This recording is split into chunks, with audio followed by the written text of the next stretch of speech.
La conselleira de Medio Ambiente, Territorio y Vivenda, Ángeles Vázquez, se reunió con los empresarios del polígono de San Cibrao para hablar de las demandas de suelo industrial.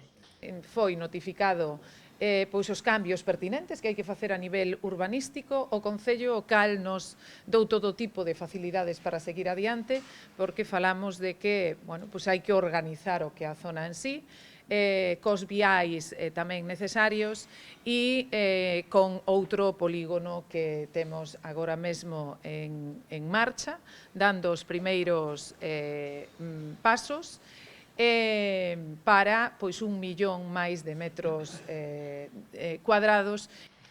El fin es dar las mayores facilidades y los mejores precios a los empresarios. Con estes 421.000 desa ampliación pasa a 5.300.000 e pico mil. Pasa a ser un polígono importante.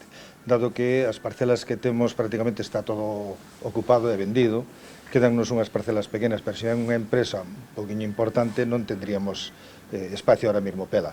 E tamén é un pouco que viña unha empresa que non tiñamos suelo industrial para que se podía establecer aquí, é un pouco que nos dá lástima. Entonces, por eso un poquinho pedimos a ampliación e estamos traballando ahora mesmo nela. La Xunta espera terminar este proyecto de urbanización en el último trimestre de 2020.